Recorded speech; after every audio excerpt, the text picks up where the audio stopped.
पत्रकार महोदय, यह मेरे लिए सौभाग्य की बात है कि पक्ष और विपक्ष दोनों मिलके उपाध्यक्ष पद के लिए हमें चुना है। मैं प्रयास करूंगा कि पंच के आसन पर बैठ के न कोई किसी का दोस्त होता है न दुश्मन होता है। पंच के मुंह से जो वाणी निकलती है वह खुदा के मुंह से वाणी निकलती है।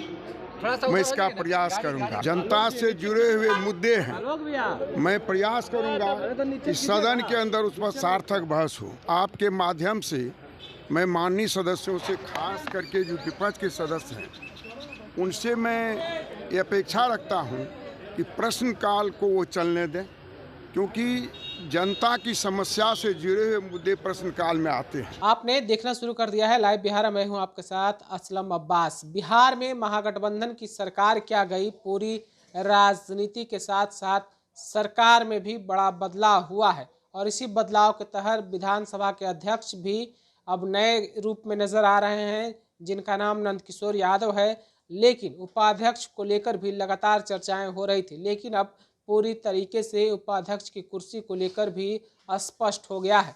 जदयू के नरेंद्र नारायण ने निर्विरोध रूप से इस कुर्सी पर अपना कब्जा जमा लिया है, यानी कि सत्ता और विपक्ष दोनों के तरफ से उनको निर्विरोध रूप से चुन लिया गया है। इसके बाद सदन के बाहर निकले नरेंद्र नारायण यादव ने पक्ष और विपक्ष को लेकर क्या कुछ कहा है, जरा सुनिए।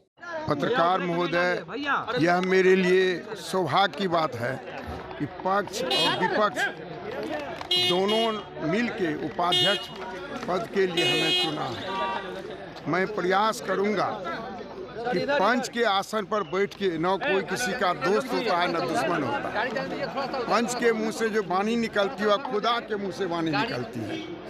मैं इसका प्रयास करूंगा। सर, चुनौतियां भी मानते हैं क्या? सबको साथ लेकर चलना है। सर, गाड़ी जाने दीजिए ना, जाम लग गया। पत्रकारी चुनौतियां तो है, लेकिन जो जनता से जुड़े हुए मुद्दे हैं, मैं प्रयास करूंगा कि सदन के अंदर उस पर सार्थक बहस हो।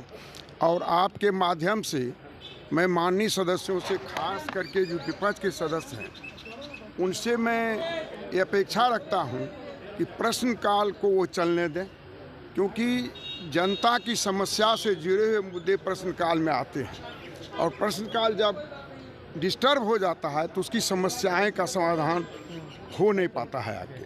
तो आपके माध्यम से मैं उनसे भी आग्रह करूंगा कि प्रश्नकाल बढ़िया ढंग से चले, जनता की समस्याओं के निराकरण का जवाब मिले, ये मैं उनसे अपेक्षा रखता हूँ। तो अभी आपने नवनिर्वाचित उपाध्यक्ष नरेंद्र नारायण यादव को सुना है, किस तरीके से वो बोल रहे थे। उनका साफ साफ कहना था कि कुर्सी का जो शब्द है, भाषण है, अल्फाज है, वो एक खुदा और ईश्वर की तरह अडिग होता है। ना तो उनके लिए कोई विपक्ष होता है, ना ही उनके लिए कोई पक्ष होता है। यानी कि दोस्त और दुश्मन कुछ नहीं होता है, सिर्फ और सिर्फ जनता और इंसाफ की बातें होगी, जनता की भलाई के लिए चर्चाएं होगी, जैसा कि नरेंद्र नारायण यादव ने कहा है। आपने भी सुना है। आप अपनी राय क्या रखते हैं? निर्विरोध रूप से उपाध्यक्ष जिस तरीके से नरेंद्र नारायण यादव को चुना गया है, क्या सदन में वो निष्पक्षता का कार्य प्रणाली जिंदा रख पाएंगे? क्या सदन में वो भेदभाव नहीं करेंगे? तमाम तरह के सवालें हैं, उसमें आप अपनी राय क्या रखते हैं, जवाब क्या रखते हैं, हमें ज़रूर बताइए। तब तक के लिए आपका शुक्रिया। लाइव बिहार यूट्यूब पर सब्सक्राइब और फेसबुक पर लाइक ज़रूर करें।